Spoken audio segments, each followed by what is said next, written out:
What's up, guys? Spence the Spook back with part 2 of the Daytona Beach Comic Convention haul. Last time I did the keys and kind of the highlight stuff, the old, Atomic Age Archies and that Ghost Rider and first appearance of the Atom. So if that sounds cool, check out part 1 of the series here. We're just going to cover some of the Silver Age filler I bought today. And then there'll be a part 3, which will just be the more like dollar bin kind of stuff. Break it up like that. Keys, then, kind of the more expensive filler, and then just the cheap stuff. So what we have here is broken up into kind of 2 stacks. The stuff on the right is it's basically just a bunch of checkerboards. The stuff on the left is more the DC horror stuff. If you've seen any videos, you've probably gotten you know that I like this stuff. I'm a fan of any checkerboard. Ultimately, I'm trying to put together a master collection, one of each. DC did it from 1966 to 1967. It's just an advertising thing to catch people's eyes. The checkerboard running up right up top here. So anytime I can get a little stack of these, they're cool. They're always, if you see the checkerboard, it's Silver Age. So here we got a 80-page giant Superman, number 193. The 80-page giants were actually their own series for a little while. I don't remember how far it goes. I feel like I want to say 16 or something like that. And after that, they kind of just said, well, we'll do the 80-page, 100-page giants, but we'll just do them within the series themselves rather than having a side series of the giants. I believe, I don't know if you can see it right up here, but next to the giant there's a G31. I'm pretty sure that means this is the 31st giant size. Not positive, but I think that's the case. I love Superman. I love checkerboards. This is kind of a twofer here for me. Some Kurt Swan art, who's the iconic Superman artist of the Silver Age. Definitely my favorite Superman artist. So cool, always cool to see an 80-page giant, always cool to see Superman and a checkerboard, and it's in good shape. This is just a total win. Thumbs up, love this book. Another Superman, number 192, the one before 193 there. This is the one that preceded it. I just like this one because I just thought the cover was funny. I was just shopping through a guy's back issue, saw this one and just picked it up. Just another checkerboard I didn't have. Superman trying to paddle his little Superboy while the kid stuffs his face with cake. So, whatevs. Just another cool, wacky Silver Age Superman cover. Hawkman 18 here. This is like a nice high grade book, at least a 7.5 or higher. Again, when I say high grade, I'm talking what most people call mid-high grade. I'm not a big high roller, so I don't mess with 9.6s and 9.8s and things like that. But this is a real sharp book. Cool looking cover too. Hawkman's one of my favorite DC characters. I probably need to pick up his first Silver Age appearance. Again, I think all the Silver Age appearances of DC characters are kind of undervalued right now. Again, Adam Strange right here. Zatanna, although that one's come up a little bit recently. I just picked up first Ray Palmer, the Atom. So all those, they're still pretty affordable as far as keys go. The Marvel keys are all ridiculous right now. So if you're a key hunter, I'd go after the DCs. But anyway, so there's Hawkman. Got a Tales of the Unexpected, number 99. So it's not the coolest cover. I think it's kind of stupid. But this is before Tales of the Unexpected switched over to the horror or quote-unquote mystery format. It's cool though. Whatever, a little sci-fi stuff going on there. Jerry Lewis. You ever buy a bunch of stuff and kind of something slips in that you really didn't mean to buy and probably wouldn't have bought if you'd had some time to look it over? This is one of those. It's not that I don't... It's just a checkerboard, but you can see the staples popped bad. It's got bug damage all along the bottom. I might just get rid of this book.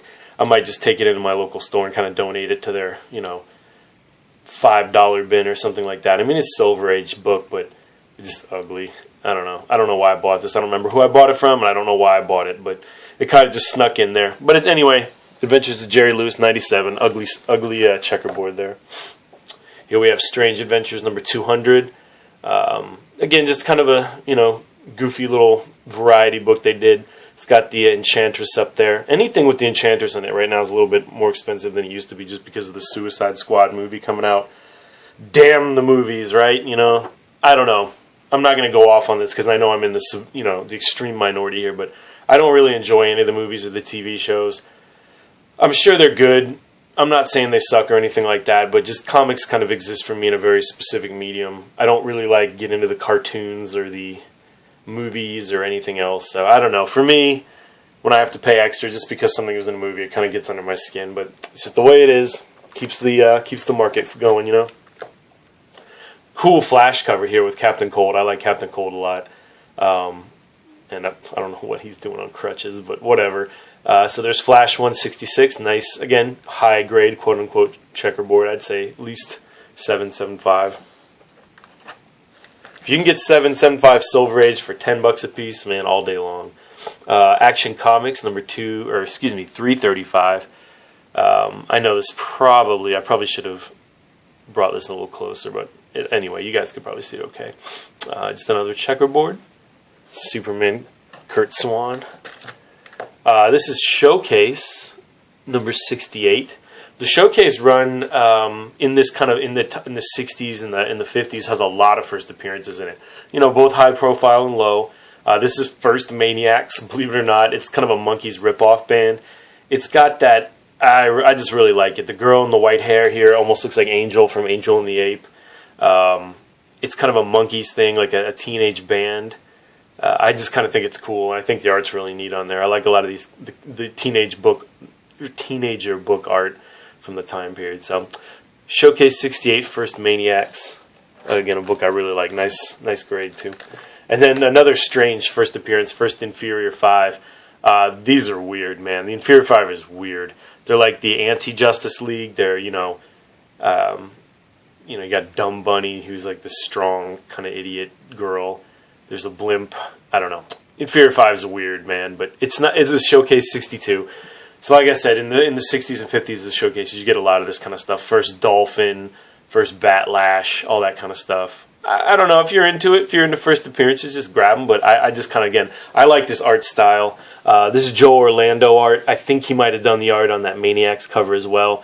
Joe O, kind of the everyman, the Renaissance man of comic books. Joe Orlando, if you don't know who he is, he's kind of just, he's everywhere. He's in kids' books, he's in horror books, he's editing, he's writing, he's drawing.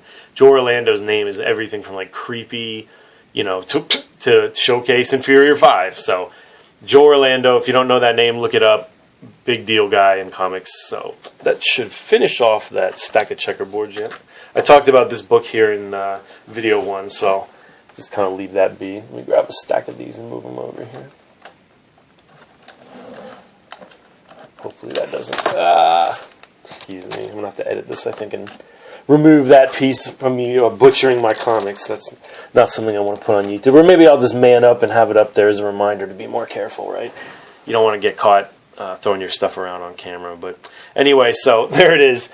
That's why I keep them in Mylars, right? So here is a little stack of DC Bronze Age horror stuff. This is what I really mainly collect. A lot of House of Secrets, House of Mystery, The Demon, Phantom Stranger, Unexpected, Witching Hour, Ghosts, all that stuff. DC has just some great horror titles in the Bronze Age. So here's House of Secrets 102. Not a super memorable cover, but I like the tone of it. I like the dark, the dark cover with the orange moon. I think that's cool. Two kids watching a ghost boy come out of a crypt. I like that a lot of these House of Secrets, House of Mystery covers features kids like kind of huddled in the corner watching something go on. Almost like that's when you're reading it as a kid, or which I didn't, but you can still imagine if you did, that'd be you kind of watching from a safe but close distance, still enough to get the chills running down your spine. Awesome Bernie Wrightson cover. I've never seen this one before. I got all these House of Secret, House of Mysteries from a guy named Paul Dyroff, I think is how you say it. Cool dude, never met him before. This is my first time meeting him at the Daytona Con. Apparently he knows a couple other guys I know, so I'm going to have to hit this guy up again. But he had a lot of nice books. He did me real solid, so I'll put his contact information in the description, again, as usual, if you happen to be interested. But anyway, the reason I really like this one is it actually features the House of Secrets caretaker, Abel, right on the cover. Got a little tombstone there, along with all these Bernie Wrightson creatures just grabbing at him. This is just a super awesome House of Secrets cover. Bernie Wrightson stuff is just very reminiscent of the EC horror. I like Bernie Wrightson stuff a lot, but again, you already know that if you watch my other videos. So, House of Secrets number 107. All of these look, they're probably mid-grade, like 5, maybe 6, but they look real nice, This is House of Secrets 97. I like that House of Secrets has a couple of these yellowy, cream-colored covers, and I really like these.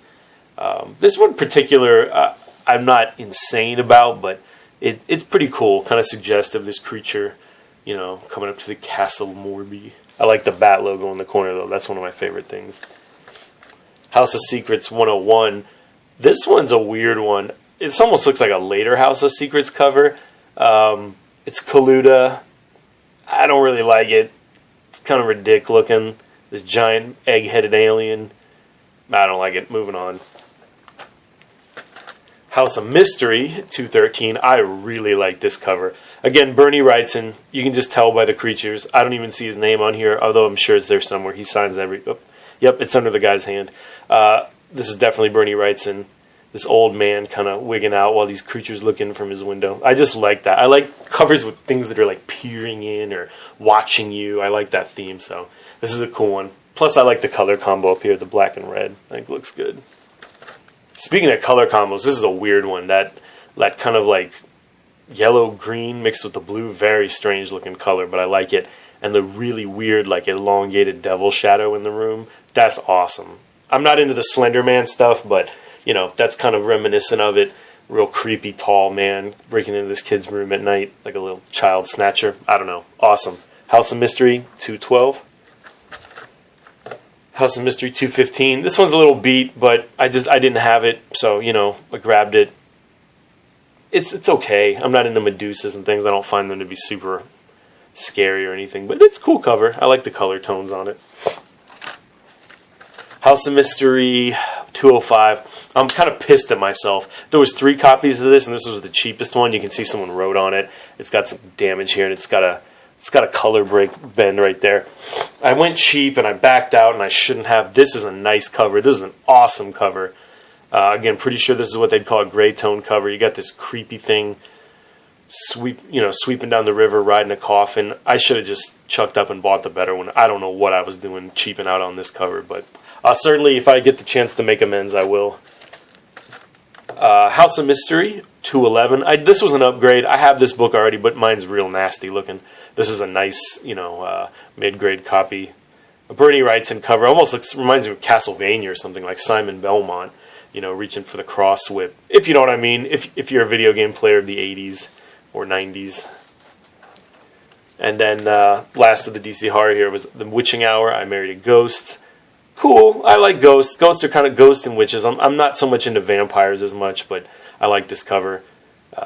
Witching Hour number 15. Probably going to cut it here. I'm probably just running a little long. I'm going to throw that other stack in the next video along with the dollar bin stuff. So thanks for sticking with me, guys. Again, check out part 1 of the series. Check out part 3 coming up. Appreciate it, and I'll see you in a minute.